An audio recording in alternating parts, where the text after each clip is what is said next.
C'est maintenant confirmé, vous allez vivre cette année vos premières vacances en motoneige. Vous allez découvrir des sentiers, des endroits qui vous sont inconnus, mais vous ne savez pas exactement comment vous y prendre.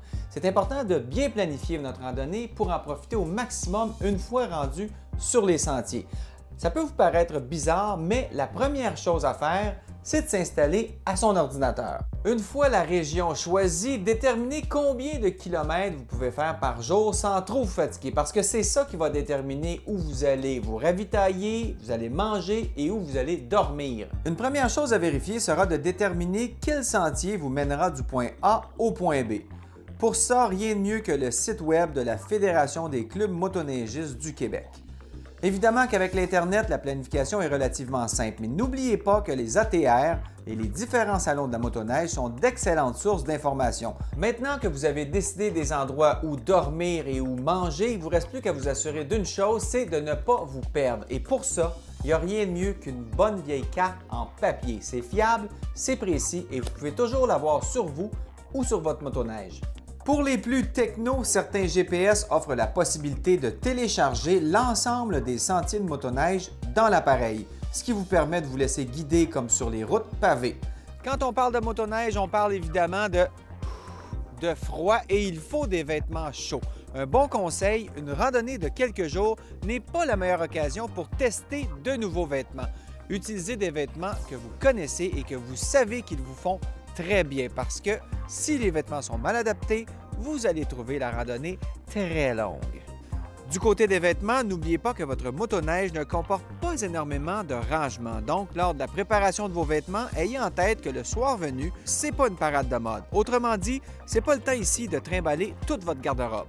Réservez au minimum un petit coin pour une paire de souliers parce qu'une fois rendu à l'auberge ou à l'hôtel, vous allez être content de les avoir plutôt que de porter vos bottes. En plus, vos bottes auront le temps de sécher pendant le souper. Pour le transport des vêtements sur la motoneige, optez de préférence pour un seul sac adapté à la motoneige.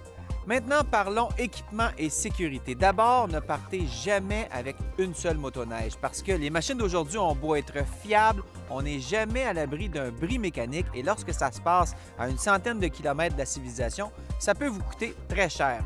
Au fil des ans, l'équipe de Randonnée Québec a développé une trousse d'équipement qui nous a souvent été utile lors des tournages. Traînez quelques outils comme un outil polyvalent de type Letterman qui peut toujours être utile. Il faut le garder dans son manteau de manière à toujours l'avoir à portée de main. Personne ne veut avoir à s'en servir, mais il y a également la trousse de premiers soins qui est très importante. Pour les bris, il peut être utile d'avoir quelques élastiques de type bungee, des fameuses tie wrap, de même qu'une corde de remorquage pour les bris plus sérieux. La courroie de rechange, de même que le kit d'outils de votre motoneige, doivent obligatoirement être présents.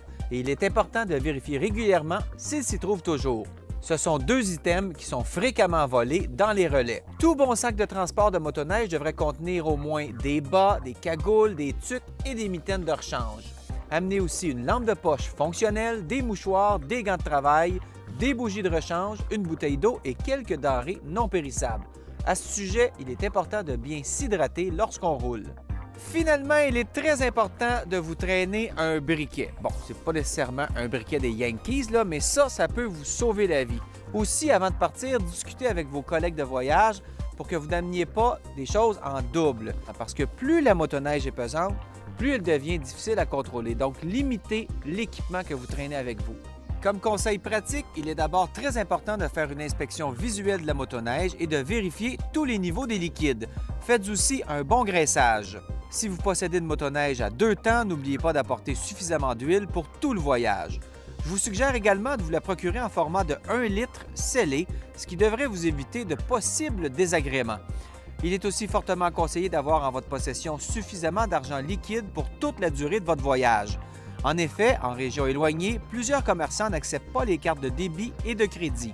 Alors voilà, vous êtes prêts à partir pour votre belle randonnée sur les sentiers du Québec. Bon voyage et soyez prudents!